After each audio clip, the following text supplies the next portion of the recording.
So this is just analysis of the video that I made concerning almajaris in the north. So you see this post up here. So this guy made a comment saying that almajari is not an Islamic thing, that is a cultural thing. So that I should go do my research before coming to speak about almajari, because basically I was actually talking about almajaris in the north, the way they are being treated, and also the way they are actually everywhere begging, while the northern leaders are not actually doing anything to reform them. Even though they claim that Al-Majari happens to be a school for the Islamic people. So yes, let me dive into this story. You can see all these captions right here. You can as well see pause them and read them carefully. All right. Let me start with this to lecture this guy here, this brother. He's a brother, even though if he's from the West. He's a Yoruba guy. He's a brother. I will start with Al-Majari is an Islamic thing.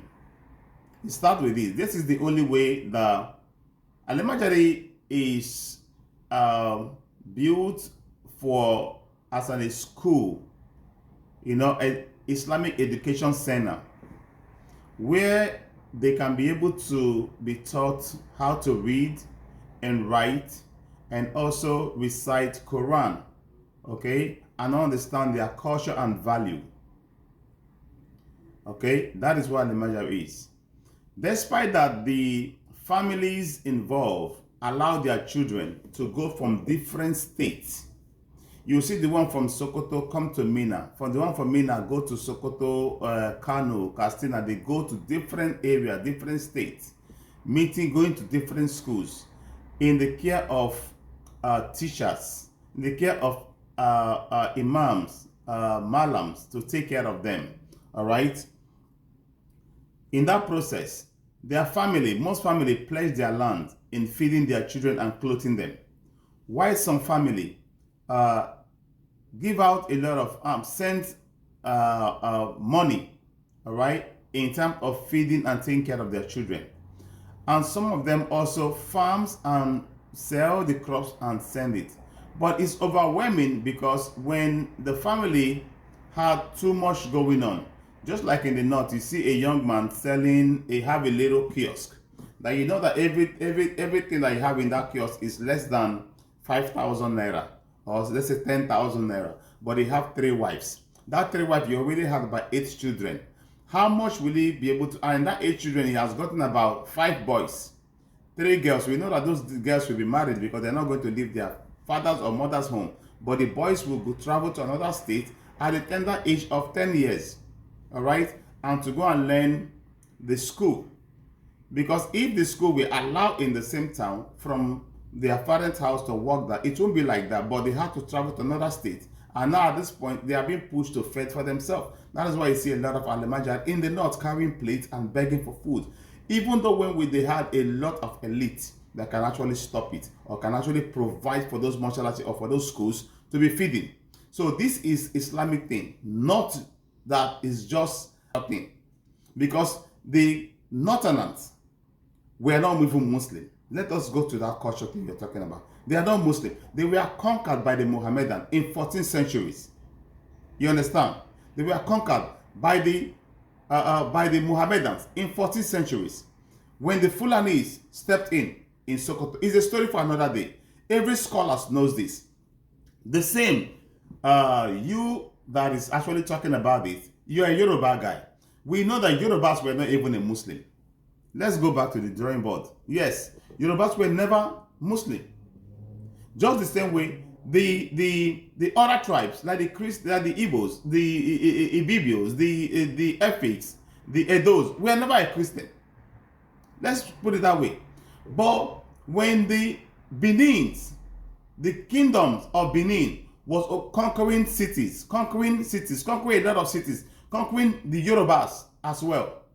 The Yorubas were not even giving Yoruba. You understand?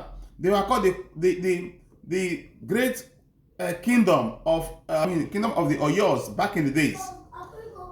The Yorubas had to be were looking for a savior, and the Fulanis came to their savior and gave them one condition: we are not going to take over you.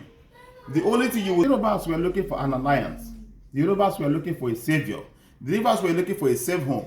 They ran into the Fulanis. The Fulanis were the one that said, okay, we are going to save you, but you have to give yourself to us, become Muslims. Okay? As soon as the Yorubas adopted the culture and the value and understand the Muslim part of it and become Muslims, the Mohammedan, which is the Fulanis, taught them the path, the rules and the regulations, and they become part of it, and they were doing it. That is how the invasion of the Benin Kingdom stopped from the Yoruba, from the western region of the Yorubas. So if you are saying, the reason why I'm bringing up this is because of what you wrote, that the almajari is not a movement, or that is a cultural thing, is not Islamic thing. No, it's an Islamic thing, my brother. Okay? I just want you to root more and understand these things. Just like how Ajayi Crowther came back from the United Kingdom. They took him here as a slave, okay, to the UK. He was in a Christian home. They taught him the Bible. They wrote the Bible and he brought it down. He was the first one that wrote the Bible in Yoruba language. The same way other translations came.